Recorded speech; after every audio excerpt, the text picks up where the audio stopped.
পাহাড় সমান প্রত্যাশার চাপ নিয়ে বিশ্বকাপে ব্যর্থ হয়েছেন এক ঝাঁক তারকা। বড় বড় ক্লাবের জার্সিতে যাদের দেখে ফুটবল বিশ্ব মুগ্ধ হয়, সেই তারকারাই জাতীয় দলের হয়ে যেন নিজেদের ছায়া হয়েছিলেন।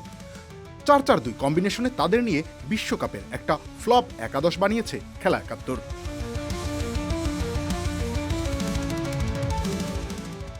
গোলবারের নিচে সবচেয়ে হতাশার নাম ছিলেন ফার্নান্দো মুসলেরা।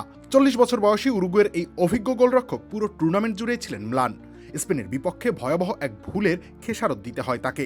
বিরতির আগেই মাঠ ছাড়তে হয়, আর সেই ম্যাচের পরই শেষ হয়ে যায় উরুগুয়ের বিশ্বকাপ যাত্রা।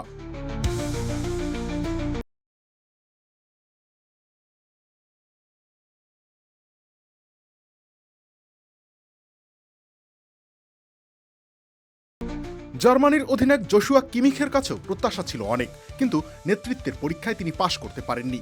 দলের রক্ষণাত্মক দুর্বলতা ঢাকতে ব্যর্থ হন, আর শেষ পর্যন্ত প্যারাগুয়ের কাছে রাউন্ড অফ 32 থেকেই বিদায় নেয় জার্মানি। সেনেগালের রক্ষণভাগে কালিদু কুলিবালির পারফরমেন্সও ছিল হতাশাজনক। পুরো টুর্নামেন্টে সবচেয়ে কম রেটিং পাওয়া ডিফেন্ডারদের একজন ছিলেন তিনি। বিশেষ করে বেলজিয়ামের বিপক্ষে নকআউট পর্বে সেনেগালের রক্ষণ একেবারেই ভেঙে পড়েছিল। প্রিমিয়ার লিগে দুর্দান্ত সময় কাটিয়ে বিশ্বকাপে এসেছিলেন ব্রাজিলের গ্যাব্রিয়েল মাগালহায়েস, কিন্তু জাতীয় দলের জার্সিতে তার অবস্থানগত ভুল বারবার ব্রাজিলকে বিপদে ফেলেছে। সেই দুর্বলতার সুযোগ দিয়ে প্রতিপক্ষ আঘাত করেছে, আর প্রত্যাশার অনেক আগেই বিদায় নিতে হয়েছে ব্রাজিলকে। ফ্রান্সের থিও হার্নান্দেজও নিজের পরিচিত ছন্দ খুঁজে পাননি। যে আক্রমণাত্মক ফুটবলের জন্য তিনি পরিচিত, বিশ্বকাপে তার ছিটে ফোটাও দেখা যায়নি। উল্টো প্রতিপক্ষের দ্রুত পাল্টা আক্রমণ সামলাতেই বারবার হিমশিম খেয়েছেন।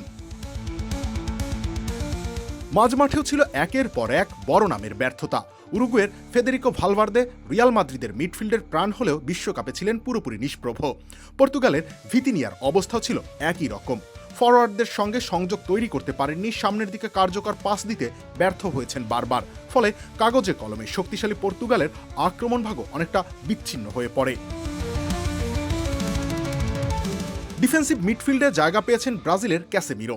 দীর্ঘদিন ধরে বিশ্বের অন্যতম সেরা রক্ষণাত্মক মিডফিল্ডার হিসেবে পরিচিত হলেও এই বিশ্বকাপে তিনি নিজের সেই মানের ধারে কাছেও যেতে পারেননি। আক্রমণ ভাগের ঠিক পেছনে খেলেও ব্রুনো ফার্নান্দেজ যেন ছিলেন অদৃশ্য। ক্লাব ফুটবলে দুর্দান্ত একটা মৌসুম কাটিয়ে বিশ্বকাপে এলেও রবার্তো মার্টিনেজের কৌশলের মধ্যে নিজেকে খুঁজে পাননি। পুরো টুর্নামেন্টেই তার প্রভাব ছিল প্রায় শূন্য। সামনে ছিলেন দুই কিংবদন্তি, নেইমার জুনিয়র ও ক্রিস্টিয়ানো রোনালদো, কিন্তু দুজনেরই বিশ্বকাপ শেষ হয়েছে হতাশার গল্প দিয়ে। ব্রাজিলের আক্রমণে নেইমারের কাছ থেকে যে জাদু দেখার অপেক্ষায় ছিল সমর্থকেরা, তার দেখা মেলেনি। শারীরিকভাবে ছন্দহীন ছিলেন, দলকেও অনুপ্রাণিত করতে পারেননি।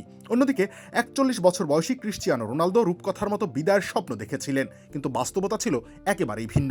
পুরো টুর্নামেন্টে তিনি ছিলেন নিস্তেজ, আর এই হতাশার একাদশের কোচ হিসেবে রাখা হয়েছে মার্সেলো বিয়েলসাকে। তার অধীনে উরুগুয়ের কাছ থেকে বড় কিছু প্রত্যাশা ছিল, কিন্তু দলটি গ্রুপ পর্বে পেরোতে পারেনি। তাই বিশ্বকাপ শেষে সবচেয়ে বড় হতাশার তালিকায় খেলোয়াড়দের পাশাপাশি জায়গা হয়েছে অভিজ্ঞ এই কোচেরও। রবিউল ইসলাম রানী, খেলা ৭১।